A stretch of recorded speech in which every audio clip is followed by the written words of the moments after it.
Have you ever wondered where you really stand with God? Are you overcome with feelings of guilt because of things you've done wrong? Are you tired of religion that focuses on rules that you can't keep? Have we got good news for you?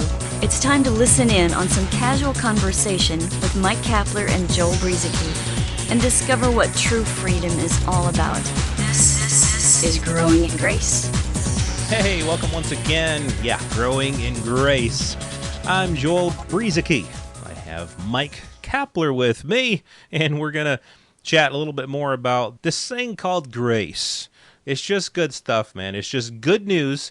We're not going to try to balance it with any bad news, so don't worry about us, okay? If you're new to the program, this isn't a bait and switch. We're not here to say grace, grace, grace, and then, but you must do this or you must do that. We're not like that, are we, Cap? We're here to encourage people in grace and the finished work of Christ, not mixed with anything else.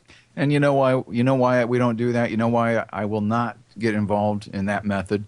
It's because it's against my religion. Yeah, we wouldn't want to go against your religion.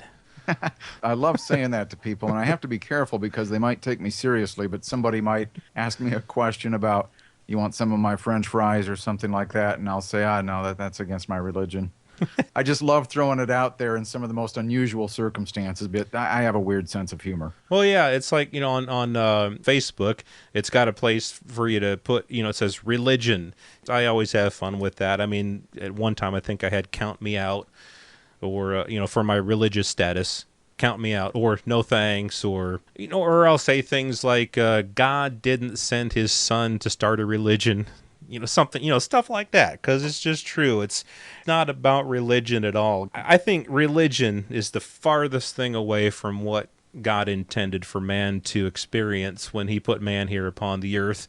I mean, yeah, there's a certain word, James uses the word religion, and I think that's different than what we're talking about. James talks about how it's good to help widows and orphans, and we're not against that at all. We're for that.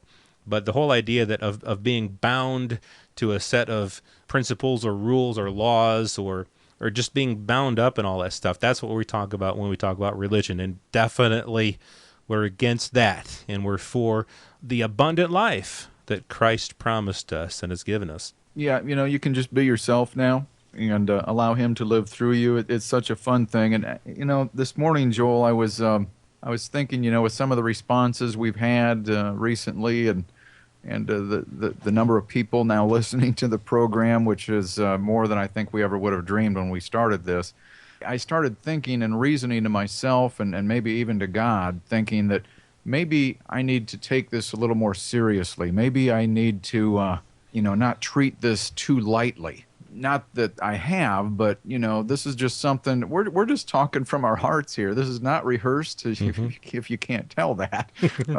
We're just a couple of guys talking from the heart about some things we've learned and experienced, either through teaching or our own searching of the scriptures. This is just such good news. You just can't help but want to talk about it. But when I said that maybe I shouldn't take this too lightly, I could almost sense God saying to me, and I don't want to put words in his mouth, but it came across to me like this, Joel, don't you dare do that. You and I are yoked together. The Lord was kind of sharing in my heart. We're yoked together, and this is meant to be light. This is meant to be easy. It's meant to be joyful, and just roll with it. There's probably been times where you and I thought we were just sharing something off the cuff, and sometimes, once in a while, God would use that in a very special way to help somebody else understand the gospel better, and that's why we're here. And it's just a privilege and kind of humble to be doing it, but it's fun for us. But we probably better get moving here on what we were going to talk about this week, Joel. Rededication. I can't tell you how many times in my younger Christian life that I kept feeling the need, through some of the things I have been taught through religious circles, feeling the need to rededicate myself to God. Did you ever go through that cycle? Yeah, I've been through that, and it is indeed a cycle, because you get to a place in your Christian life where, man, you feel like you're doing pretty good, and you're performing well. Maybe you're witnessing to people, or you're going to Bible studies, or you're going to church, and you're involved in this or that. And then eventually you start feeling like you're not doing so well, or maybe you even have a, quote, big sin, or something happens, and you just feel like, oh, you're just no longer connected with God.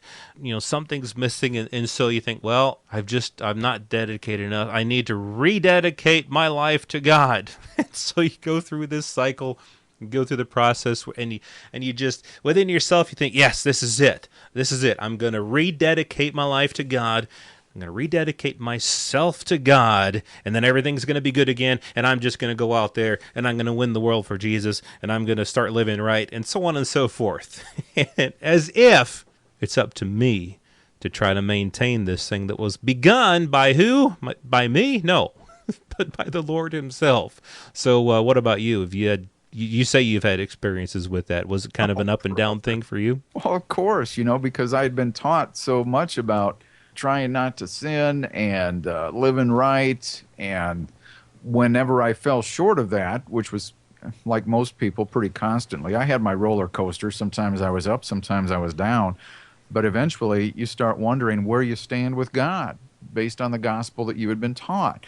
And so, yeah, I was, here and there feeling the need. I didn't do it as much as what I saw others doing it, because I just sort of felt like, brother, that's really got to be a drag. It's a drag enough for me to do it every once in a great while, to feel like I had fallen short, not even knowing where I stood with God anymore. That's a dreadful place to be. And so you rededicate yourself to him. Start all over. Lord, forgive me for everything that I've ever done wrong again since the last time I asked for forgiveness. And let me start with a clean slate again. And so I would clench my fists and try harder. And of course, it never worked out because, as we've said before, nobody can live the Christian life. That's why his life in us is the only way to do it. So now I'm not trying to do all the right things and trying to serve God in that way. Let's put it this way. When I was not familiar with the goodness and grace of God, I had the right motive. It's just that I was trying to respond in a way that would keep me from getting in trouble with God. And now my response is out of his response to me. In other words, quite often I was trying to do what was right in order to get a good response from God. Now that I understand I've already received a good response from God, I'm responding out of that. Yeah, that is the complete and total difference between the two different mindsets. I mean, if we went to the different extremes of those mindsets, the one mindset is that I've got to perform well in order to maintain this right standing with God.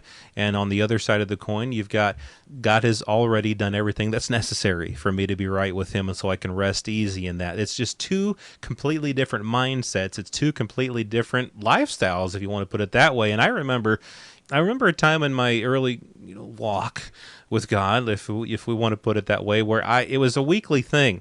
It was like, I would go to church on Sunday and hear this fiery, pumped up sermon, where I would just feel just so like I listen to the sermon and I leave church and I'm like, yes, this is it. All these things, I'm going to apply all of this. I'm going to do all of this. I'm just going to do it and go out there and live for God. And Sunday afternoon, I felt good, and Sunday evening, and then Monday came along, and I just like, I can't do this. I can't do this. I didn't have that same fire on Monday morning.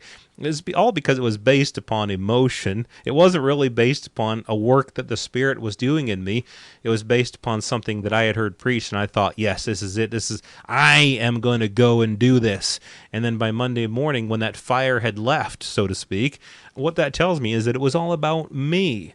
It was all about my efforts, my level of dedication to God, and how well I could continually, week by week, rededicate myself to God. So eventually, again, I'm glad, just like you, Cap, that I came to this understanding of God's love and grace, and so it's no longer about me. It's no longer about me trying to maintain a certain level of victory or good Christian living, but it's me resting in the life of Christ that's in me. Yeah, and when you said, I can't do this, that's exactly what God wanted to hear. That's the response Jesus wanted to get when he was giving the Sermon on the Mount, that tremendous list of rules and regulations that he was pumping out, one right after the other.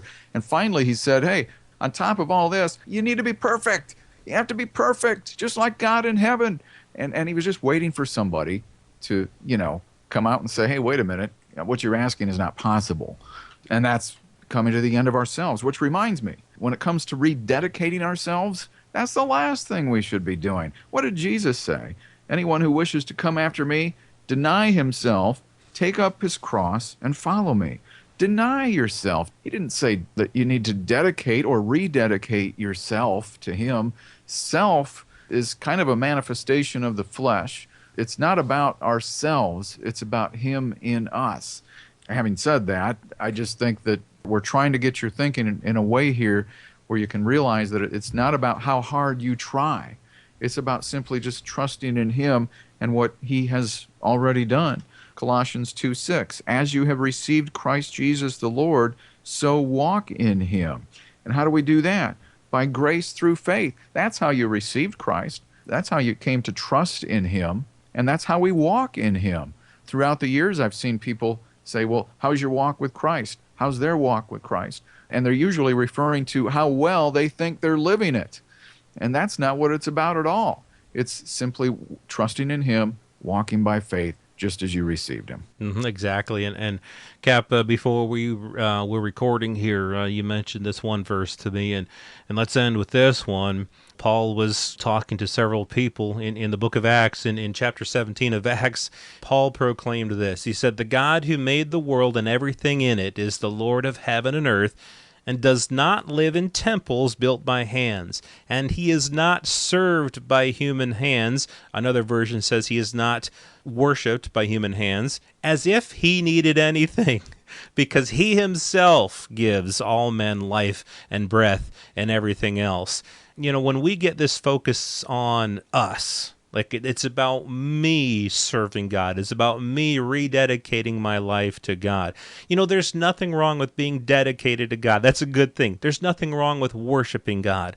There's nothing wrong with serving God. But when it becomes a matter of it's up to me, and God needs me to serve him, God needs me to worship him. No, God's not served by human hands. I love this phrase that Paul said, as if he needed anything. As if God needed anything. He doesn't need us.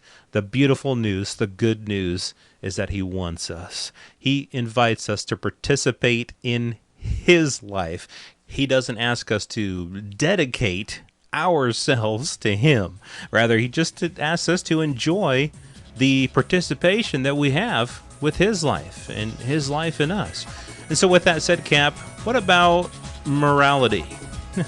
Where does morality fit into the Christian life? Does morality, living by morals, fit into the Christian life? Well, what we have to say about that might surprise some people, so stay tuned for that. Does God call us to live by good Christian morals? That's what's up next week, right here on Growing in Grace. This has been Growing in Grace with Mike Kapler and Joel Brieseke, heard online through various internet sources around the world each week. To access hundreds of past programs, visit graceroots.org. Share it with a friend and listen again next week for more Growing in Grace.